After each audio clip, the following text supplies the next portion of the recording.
So, excuse to my messy hair. Pero may nakita ako. Chinek ko yung Shopee ko.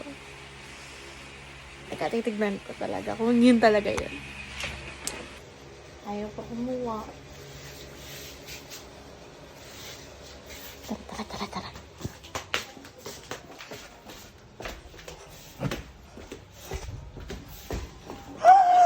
Ay na siya.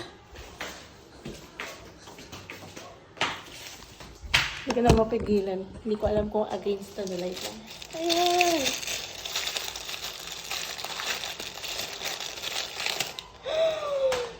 Oh my gosh! Pero, ay di kita. Pero, wait lang. Big deal kasi sa akin to. Not too big deal, pero big deal talaga. Tiko, ang ganda. Pa, oh. Wala kang ganun. Ang kilig si bakla. Uy, may ownership pa. May shit. May ownership si bakla. O, pa. Wala kang ganun. Oh my gosh.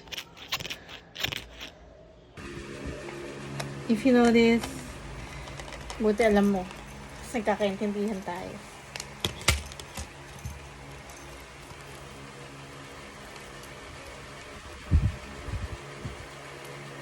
Oh my gosh, you need to analyze the things that hindi na kailangan.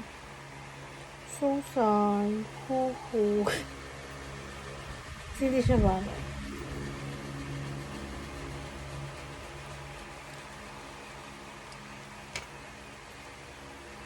Ito hindi ko na siya matanggal, pero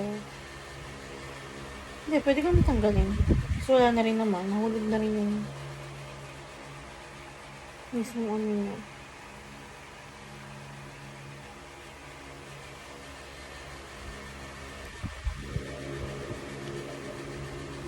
If you watch Love in the Air, you know what it means. It's an ownership. Dapat yung pintas din, pero okay na rin to.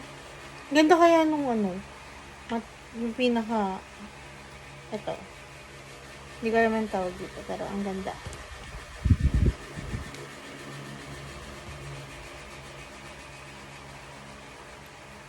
Pag yun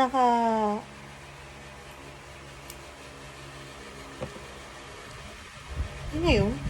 Yun na yung pinaka-deep. Mapak.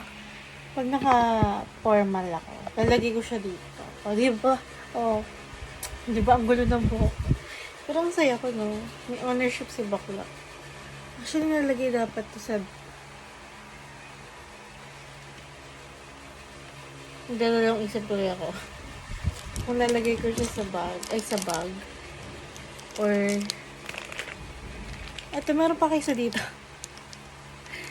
Dapat sa bag talaga to, tsaka to. Kaso, ito hindi pwedeng sa bag, kasi ang ganda kaya.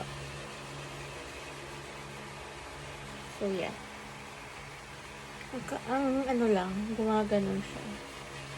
Literal na air. Pero mas maganda siya ilagay dito.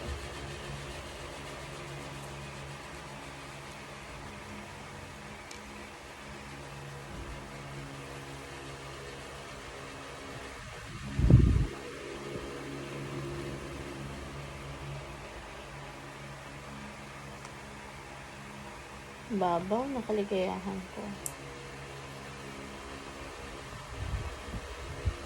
Pag ito, hindi pa ako napasaya. Parang tanga naman, sa taas. Parang mas maganda dito. Yung i-videoan ko talaga yung soft ko. Ganun ako kasaya. Na, nasa akin na.